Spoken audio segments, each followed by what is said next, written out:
Me llamo Heather Merrill, y a los 33 años por fin descubrí lo que mi propia familia pensaba que valía. Ocurrió en la fiesta de compromiso de mi hermano, delante de 60 invitados. Nolan levantó su copa, me miró fijamente y les dijo a todos que estaba fingiendo para dar lástima. Luego se agachó, agarró los brazos de mi silla de ruedas y me tiró al suelo. Mi padre se quedó de pie frente a mí y me llamó el mayor fracaso de la familia. Mi madre apartó la mirada como si verme fuera algo que tuviera que soportar. Pero esto es lo que ninguno de ellos sabía. Durante 2 años, había estado acumulando en silencio lo único de lo que nunca podrían librarse. Ninguno de nosotros podría haber imaginado que, en 15 minutos, 5 policías entrarían por esas puertas y la sala se quedaría en silencio. Bienvenidos de nuevo, donde las mujeres comunes se enfrentan a familias imposibles y responden con serenidad en lugar de gritos. Si crees que a las personas silenciosas nunca se las debe subestimar, estás en el lugar correcto. Deja un comentario y suscríbete. Permítanme retroceder 2 años a la versión de mí que mi familia quería que todos creyeran. Ahora vivo sola en un apartamento de una sola planta a unos 25 minutos de la casa donde crecí. Todo está a mi alcance. Conduzco mi propio coche, un sedán con controles manuales, y trabajo desde la mesa de la cocina haciendo investigación legal y trámites testamentarios para 2 pequeños bufetes. Soy asistente legal. Esa palabra importa más adelante, así que recuérdenla. La gente oye silla de ruedas y busca un tono más suave, y he dejado de corregirlos porque corregirlos me quita energía que prefiero dedicar al trabajo. Mi familia nunca buscó un tono más suave.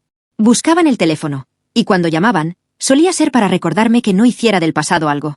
No saquemos todo a la luz, decía mi madre, como si el pasado fuera un cadáver que habíamos enterrado juntos y acordado no desenterrarlo jamás. Lo llamaron un accidente de un solo coche. El informe lo llamó un accidente de un solo coche. Todo el pueblo lo llamaba aquel triste asunto de la chica de Merrill que perdió el control en la carretera comarcal 12.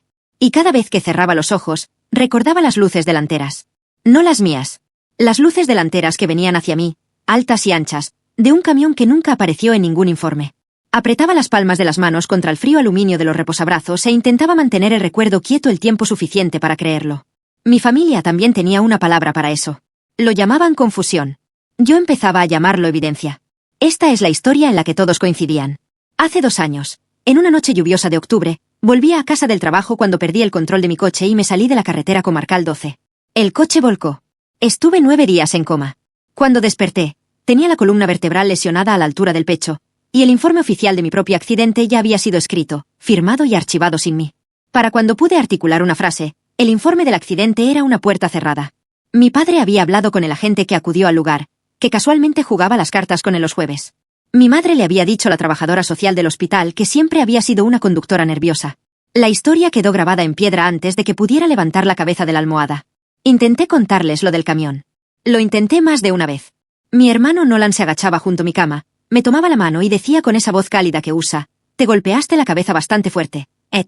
No hay ningún camión». Y después de suficientes meses así, después de suficientes días de acción de gracias en los que alguien cambiaba de tema en el momento en que yo decía la palabra, la familia encontró una forma más sutil de lidiar conmigo. Decidieron que no estaba confundida. Decidieron que estaba actuando.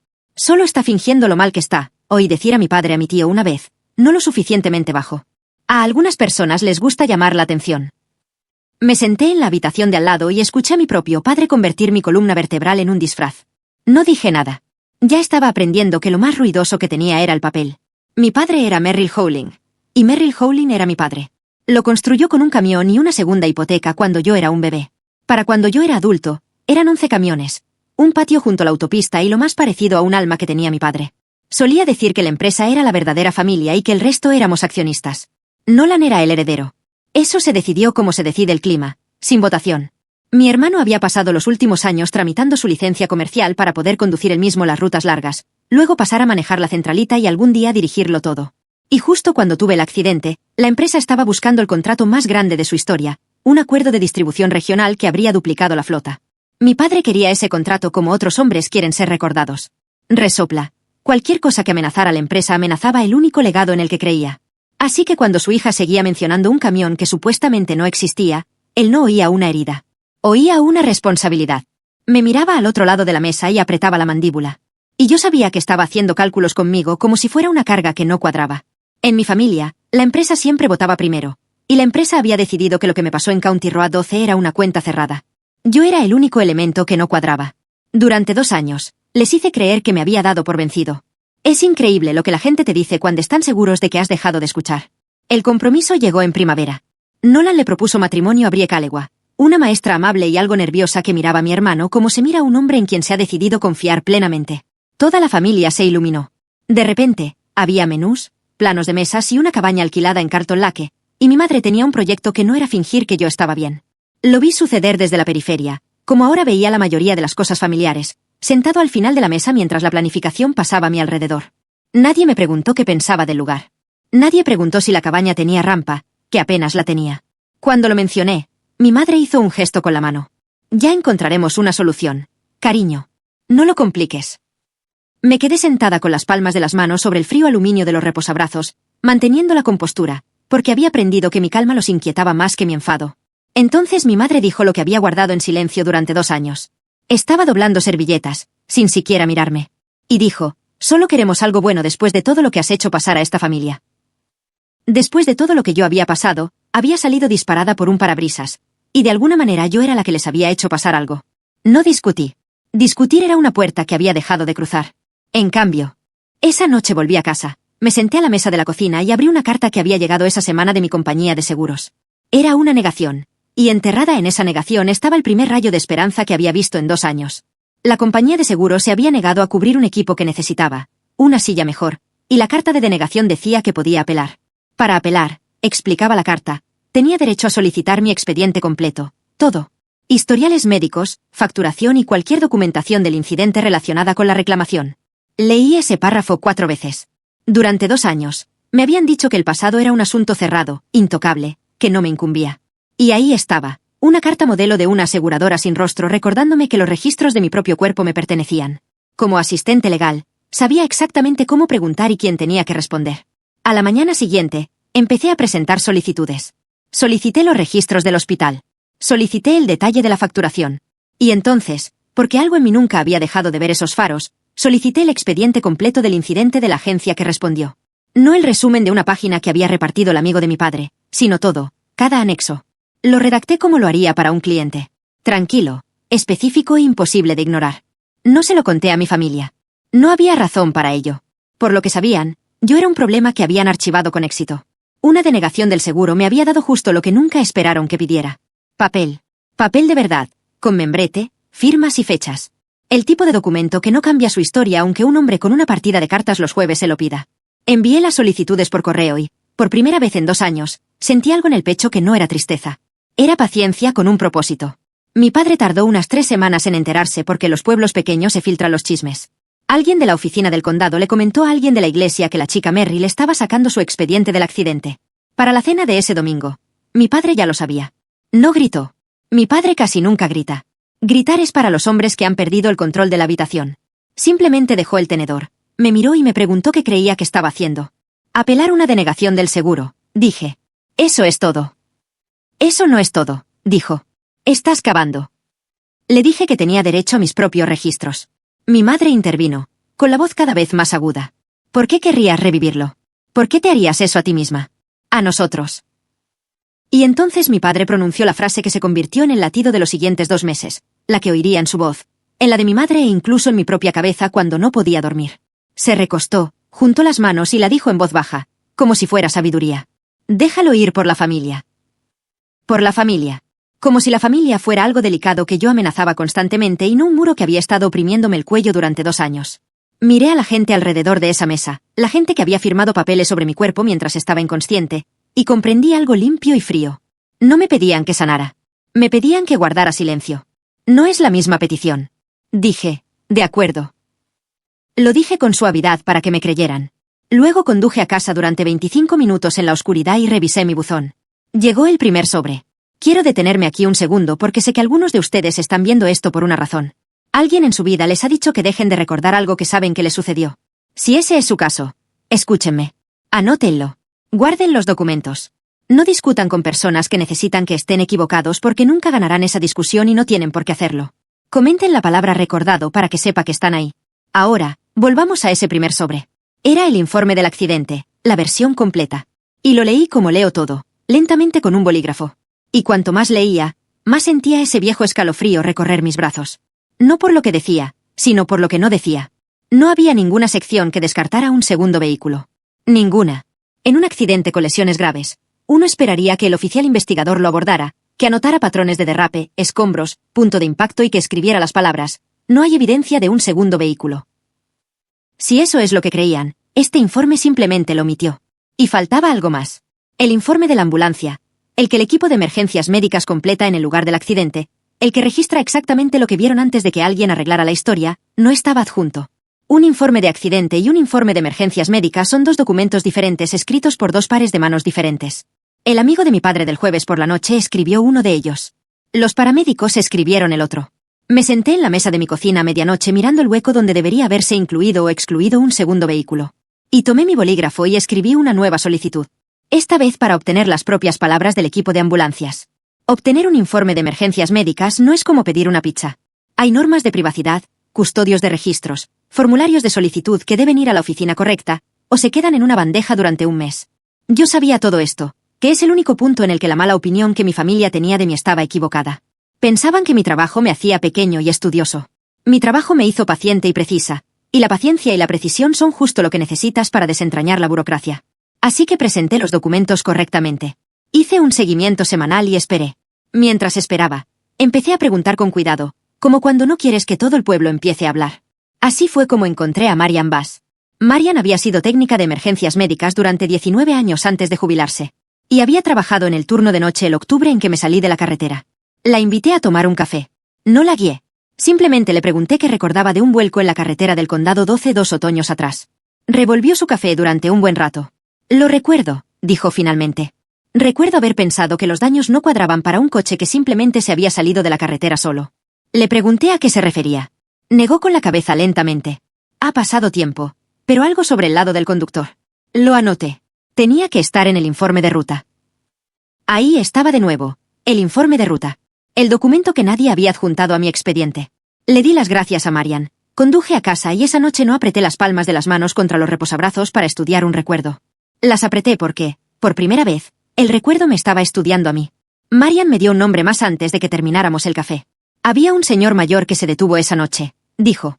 Estuvo parado junto a la cuneta todo el tiempo. No dejaba de decirle a la gente que había visto un camión. Se llamaba Walt Whitfield, y ahora tenía 81 años, lúcido como siempre, y solitario de una manera que le alegraba que lo hubiera llamado. Fui a verlo un martes. Me preparó un café aguado y me contó todo sin que se lo preguntara dos veces. Había estado conduciendo a casa desde casa de su hermana cuando llegó a la cima de la colina en la carretera del condado 12 y vio una camioneta detenida medio en el arcén, con las luces apagadas, y mi coche volcado en la cuneta más allá. Para cuando se detuvo, la camioneta se estaba alejando. Camión oscuro, dijo. Me quedé con la mayor parte de la matrícula y se la di al joven agente allí mismo, en el lugar de los hechos. Nunca volvió a saber nada del asunto. Nadie le dio seguimiento. Nadie llamó. Había asumido, como hacen las personas decentes, que la policía se había encargado del caso. Me senté en la cocina de Walt Whitfield y sentí como 2 años de confusión se desvanecían como el agua de un tejado. Un hombre al que nunca había conocido había estado en una zanja y había visto exactamente lo mismo que yo. Un camión, uno de verdad, con una matrícula de verdad que alguien había anotado y que otra persona había hecho desaparecer. Le pregunté a Walt si estaría dispuesto a repetir todo eso ante la persona adecuada. Dejó su taza. Señorita, dijo, llevo 2 años esperando a que alguien me lo pregunte. Mi padre me encontró en mi apartamento una semana después. Nunca venía a mi apartamento. La falta de escaleras parecía ofenderle. Pero allí estaba, en mi puerta, y no se sentó. Fuiste a ver a Walt Whitfield, dijo. El pueblo había vuelto a colapsar. No lo negué. Le pregunté por qué le molestaba tanto si no había nada que encontrar. Fue entonces cuando finalmente salió a la luz la verdadera razón. La que se escondía tras toda la charla sobre sanación y familia. ¿Tienes idea de lo que algo así le haría a la empresa?, dijo, con la voz baja y rápida. Estamos a punto de firmar el contrato de distribución. Apunte. Si empiezas a involucrar a la policía en un accidente de hace 2 años, si pones una nube sobre el nombre de la familia, ese contrato se esfuma. 11 conductores. Heather, el trabajo de tu primo Pete, todo el patio. Así que eso era todo. Ese era el muro que había estado sintiendo en mi cuello durante 2 años. No era dolor, ni siquiera vergüenza, un contrato. Mi padre me miró como si fuera una carga que no se equilibraría. Y lo repitió una vez más, el tambor familiar. Solo que ahora podía oír lo que realmente significaba. Déjalo ir por la familia. Por la empresa, quería decir. Me lo acababa de decir él mismo. Miré a mi padre, un hombre al que había amado toda mi vida, y sentí como la última pizca de ternura en mí se apagaba y se volvía práctica. No había venido a protegerme. Había venido a proteger un contrato que valía más para él que la verdad sobre la columna vertebral de su hija. Está bien, papá, dije, Cerré la puerta y llamé al abogado.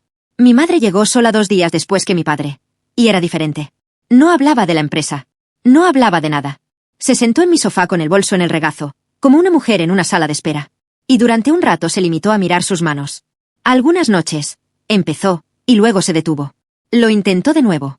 Algunas noches me quedo despierta y no pudo terminar la frase. Observé a mi madre al borde de la verdad, inclinarse hacia ella y retroceder. Podría haberla presionado. Una mujer más fuerte lo habría hecho. Pero he aprendido que se puede ver a una persona con claridad y aún así dejar que conserve su último escondite. No por ellos, sino por ti. Mamá, dije, si sabes algo, puedes decírmelo ahora, después o nunca, pero lo averiguaré de todas formas. Sus ojos se llenaron de lágrimas y miedo, y por un segundo pensé que lo diría. Entonces apretó los labios y buscó el viejo guión. Tu padre sabe mejor que nadie cómo protegernos, dijo. Siempre lo ha sabido. Se levantó, se alisó la falda y salió. No la odié. Esa es la parte que la gente no espera. Miré a mi madre eligiendo el miedo por encima de su propia hija, y lo que sentí no fue odio. Fue una especie de dolor por una mujer que había decidido hacía mucho tiempo que sobrevivir a mi padre significaba no ver demasiado. Ella sabía algo. Ahora estaba segura. Y el hecho de que no pudiera decirlo en voz alta me decía que era lo suficientemente importante como para merecer ser dicho. Se llamaba Daniel Coleman y llevaba 30 años tramitando casos de lesiones personales y accidentes desde una modesta oficina encima de una ferretería. Lo elegí porque no era ostentoso y porque me escuchó atentamente sin mirarme ni una sola vez, a diferencia de mi familia. Cuando terminé, guardó silencio un momento. Ya has hecho la mitad de mi trabajo, dijo. La mayoría de los clientes me transmiten una sensación. Tú me has traído un testigo y un documento que faltaba. Coleman me explicó con claridad lo que venía a continuación.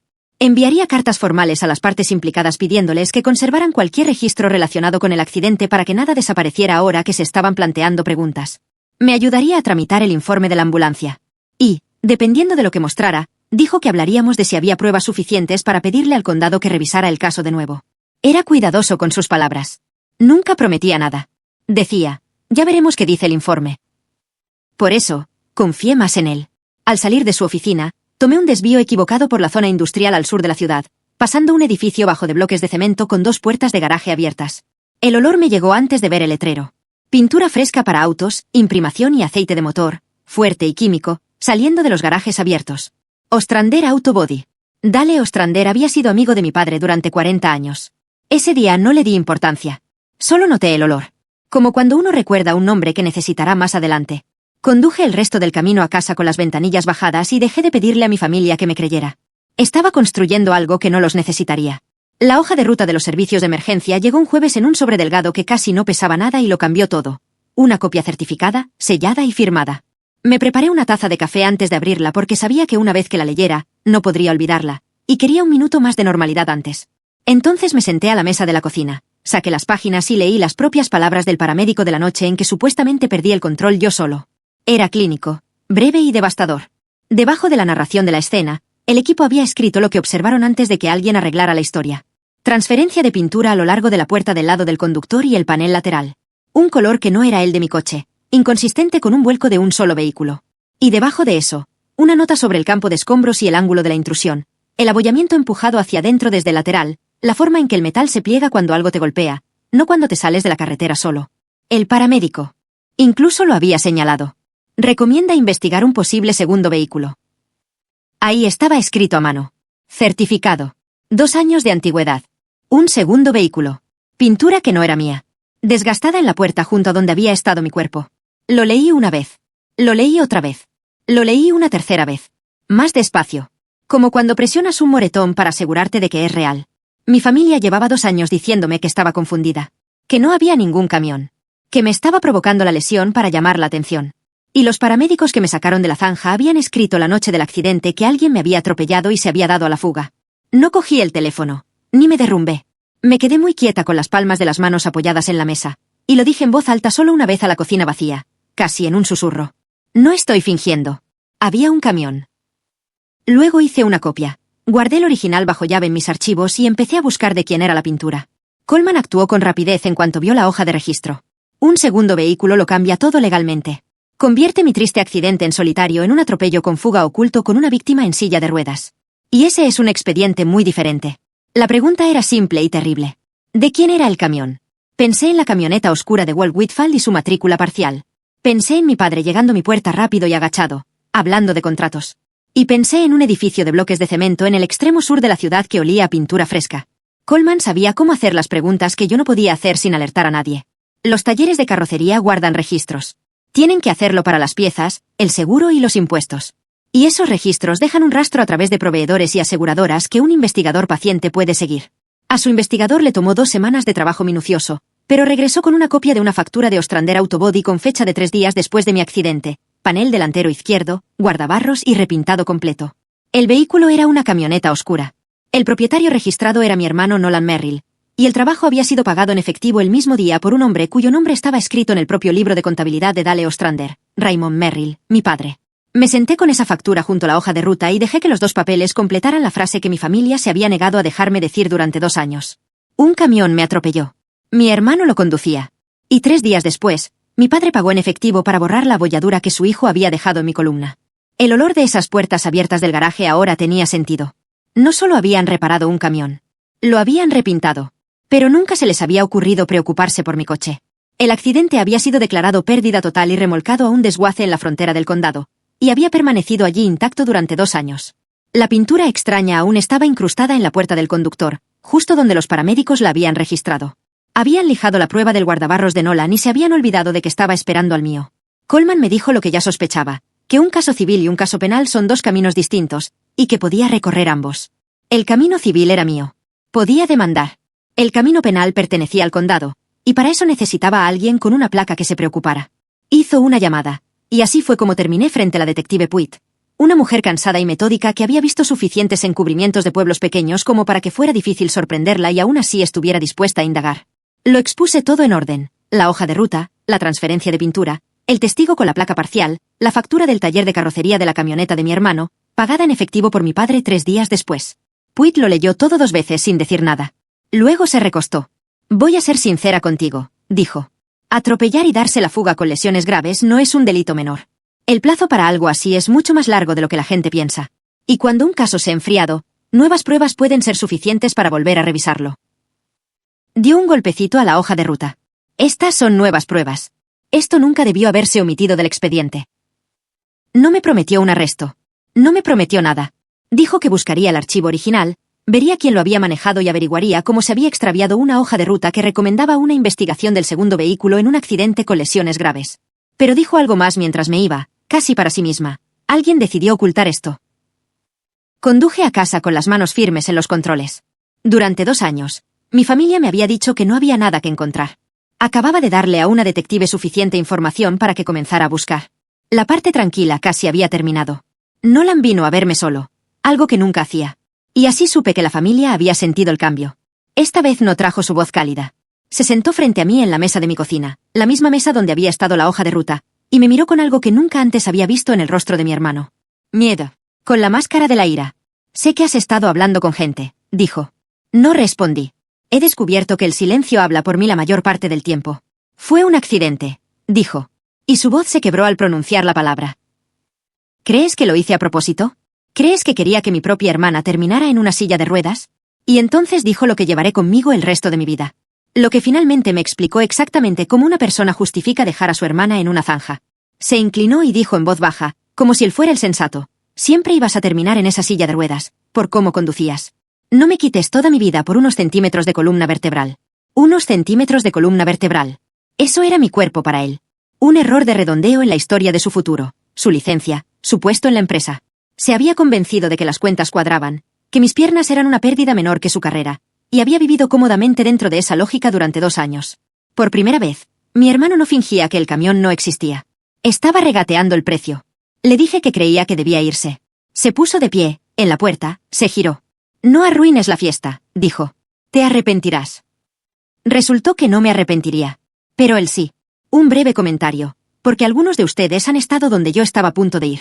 Si alguna vez alguien les ha dicho que se callen para proteger a las mismas personas que los lastimaron, ya saben lo pesado que puede sentirse el papel en el regazo. Resopla. Casi llego a la parte en que dejó de ser mío para cargarlo solo. Hagan clic en suscribirse para que la próxima persona que necesite esto lo encuentre. Y díganme en los comentarios, ¿habrían ido a esa fiesta? Sigan conmigo porque yo fui. La detective Puitt me llamó. 11 días después. Había sacado el archivo original y había descubierto que la ausencia del informe de incidentes no fue un accidente. El resumen que circuló había sido la versión corta. Y el oficial que respondió y manejó la escena era, sí, el compañero de cartas de mi padre los jueves por la noche, ahora jubilado. Estaba reabriendo la investigación discretamente. Me pidió que hiciera lo más difícil que había hecho hasta el momento, que era nada. No decir nada. No cambiar nada. No darle propina a Nolan. No confrontar a mi padre. No dejar que la familia supiera que el suelo se había abierto bajo sus pies porque en el momento en que lo supieran, el dinero y las amistades comenzarían a tapar las grietas de nuevo. Así que, me quedé callado a propósito. Sonreía en las cenas de los domingos. Dejé que mi padre creyera que su insistencia finalmente había surtido efecto, que lo había dejado pasar por la familia. Y debajo de la mesa, Coleman estaba preparando una demanda civil, y Puig estaba revisando una placa y citando los registros originales de Ostrander a través del caso reabierto, y un examinador del condado estaba levantando la pintura extranjera de mi viejo auto en el desguace y comparando su código de color y capas de imprimación con el acabado de fábrica de la marca y modelo de Nolan. Y Walt Whitfield estaba dando una declaración formal en una pequeña habitación gris. El silencio no era rendición, el silencio era una mecha. Había pasado 2 años escuchando que debía callarme, y ahora, por fin, mi silencio jugaba a mi favor en lugar de en mi contra. Solo tenía que aguantar un poco más. La invitación a la fiesta de compromiso llegó en papel grueso color crema, dirigida con la letra cuidadosa de mi madre. Por un momento, casi me convenció. Esa pequeña parte de niña que aún anhelaba ser querida por esa gente. Entonces comprendí lo que realmente era la invitación. No era una rama de olivo. Era una puesta en escena. Mi familia quería que estuviera allí, en la logia, frente a 60 invitados, sonriendo, incluida, visiblemente bien, para que todo el pueblo viera que los Merrill estaban completos y felices y no tenían nada que ocultar. Me invitaban a interpretar el papel de la hija con la que se habían reconciliado, un frente unido. Casi dije que no. Luego pensé en el momento oportuno. Coleman me había dicho que la demanda civil estaría lista para presentarla en el plazo de una semana. Puig me había dicho que su investigación estaba cerca de un punto de no retorno. Todo lo que había construido durante 2 años estaba a punto de vencer casi al mismo tiempo, ya fuera en una fiesta o sentada sola en mi cocina. Y había algo más, algo de lo que no me enorgullezco y que no voy a fingir que no sentí. Después de 2 años de ser invisible al final de la mesa, quería estar presente cuando llegara la verdad. No para arrojarla. No tenía que arrojar nada. Solo quería estar presente cuando llegara. Así que escribí sí con mi propia letra, con cuidado. Me compré un vestido azul marino. Mandé limpiar mi silla y me arreglé el pelo. Y conduje hasta Carlton Lake un sábado por la tarde, 25 minutos a través de una luz dorada, completamente tranquila, sin llevar nada en las manos y con todo en la oficina de un abogado al otro lado de la ciudad. Mi padre me alcanzó en el aparcamiento de grava antes incluso de que llegara a la rampa del albergue. Se agachó junto a mi silla para que nos miráramos a los ojos, lo que viniendo de él era más estrategia que ternura. Esta noche es importante, dijo, por tu hermano, por la empresa. Necesito que lo entiendas. Le dije que lo entendía perfectamente. No armes un escándalo, dijo. Lo que sea que tengas en la cabeza esta noche, no es la noche. Y mi madre apareció a su lado, jugando con sus anillos, con los ojos ya suplicantes. Por favor, Heather, susurró. Solo una noche para la familia. Ahí estaba, el viejo tambor resonando una última vez en la grava bajo las luces de guirnalda. Déjalo ir por la familia. Los miré a los dos, a mi padre tramando estrategias, a mi madre suplicando, y sentí algo que me sorprendió por su dulzura. Ya no estaba enfadada. No puedes enfadarte con una pared una vez que has decidido rodearla. No estoy aquí para armar un escándalo, papá, dije, y lo decía en serio. No tengo por qué. De verdad que no. Lo tomó como una rendición. Como lo tomaba todo como una rendición. Y se puso de pie, satisfecho, y fue a saludar a sus invitados.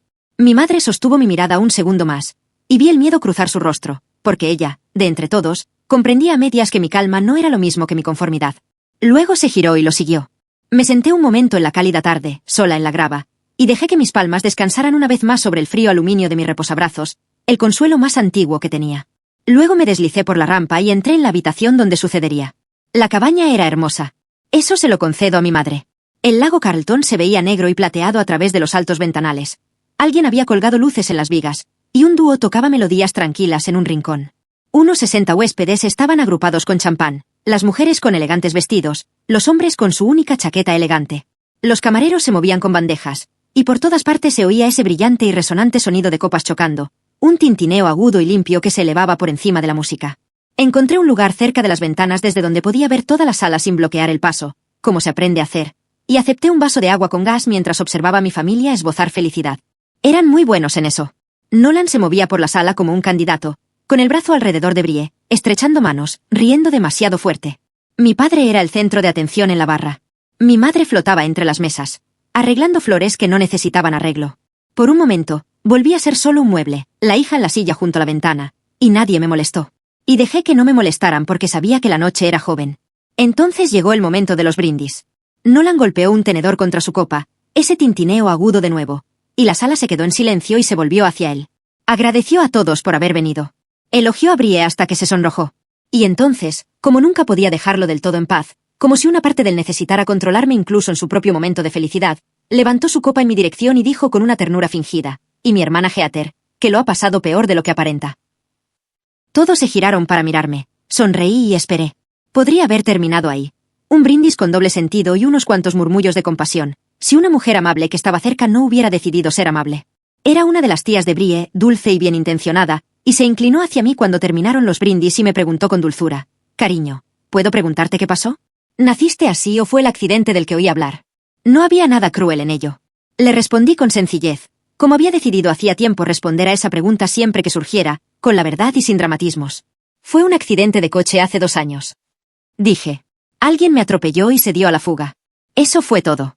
Una frase sencilla, cierta a simple vista, pero Nolan estaba lo suficientemente cerca para oírla. Y Nolan había estado bebiendo desde antes de que llegaran los invitados, y la palabra le cayó como una cerilla en la hierba seca. Se giró bruscamente, con la cara ya enrojecida. «Oh, aquí vamos», dijo, y los grupos de invitados más cercanos se quedaron callados. «No, Heather. Esta noche no». Yo no le había dicho nada. Lo dije. Y fue entonces cuando mi hermano, en su propia fiesta de compromiso, con 60 personas mirando, extendió el brazo y lo anunció a la sala. La frase que la familia había estado susurrando durante 2 años, ahora gritada a la luz. «Está fingiendo para dar lástima». Siempre lo ha hecho. Ella misma se puso en esa silla, y desde entonces ha estado culpando a esta familia por ello. La banda se detuvo. En algún lugar, un vaso fue dejado caer con fuerza. 60 rostros se movieron entre mi hermano y yo, y la amable tía se llevó la mano a la boca, y toda la luminosa sala se inclinó al borde de algo. No me inmuté. Llevaba 2 años esperando oírlo decirlo donde también lo oyeran los testigos. Mi padre cruzó la habitación rápidamente. Lo vi calcular sobre la marcha. Los invitados, los contratistas que estaban cerca de la barra, el desastre de su hijo gritando y fingiendo delante de todo el condado. Tenía que ponerle fin. Y la forma más rápida que mi padre conocía para solucionar un problema era aplastar al más débil. Así que no le dijo a Nolan que parara. Se volvió hacia mí. Se paró junto a mi silla, de espaldas a la sala para que no pudieran verle la cara. Y con una voz lo suficientemente alta como para oírse, dijo: «Siéntate ahí y cállate. Siempre has sido el mayor fracaso de la familia. Y no vas a arruinarle la noche a tu hermano para convertirte en el centro de atención». El mayor fracaso de la familia. Ahí estaba, la tercera piedra lanzada delante de 60 personas. Miré a mi padre, y por encima de su hombro vi a mi madre. Estaba de pie, muy quieta, junto a la mesa del pastel. Y ella había vuelto la cara hacia las ventanas oscuras, hacia el lago, hacia cualquier cosa que no fuera su hija en el suelo en ese momento. No me miraba. Había decidido una vez más que sobrevivir al significaba no verme. La habitación estaba en completo silencio. Brie tenía ambas manos sobre la boca. Los hombres del contrato se miraban los zapatos, y comprendí que mi familia acababa de hacer en público, delante de todos los testigos importantes, exactamente lo que me habían hecho en privado durante 2 años. Me habían llamado mentirosa y una carga, y habían retado a la sala a estar de acuerdo. La única diferencia era el público. Me habían dado 60 testigos. No tenían ni idea del regalo que eso suponía.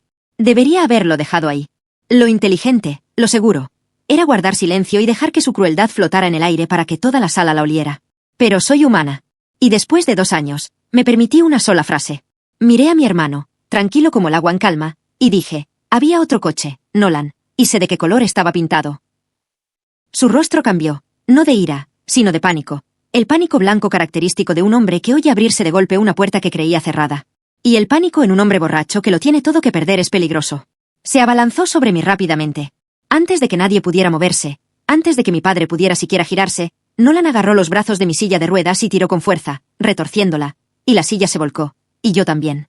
Caí al suelo de madera sobre la cadera y el hombro, con las piernas dobladas como se doblan ahora, inútiles y pesadas, y toda la sala jadeó al unísono. Se oyeron cristales rotos en algún lugar. Una mujer gritó. Y por encima de todo, oí, débil y clara a la vez, la voz baja y urgente de un hombre cerca de la puerta.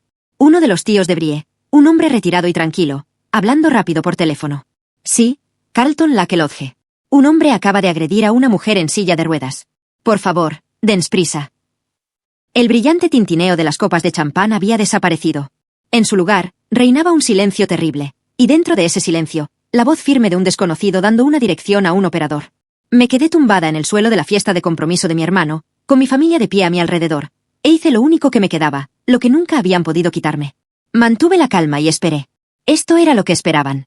Esperaban que llorara, que gritara, que me hiciera pequeña y destrozada en ese suelo para que el momento pudiera volver a formar parte de la vieja historia.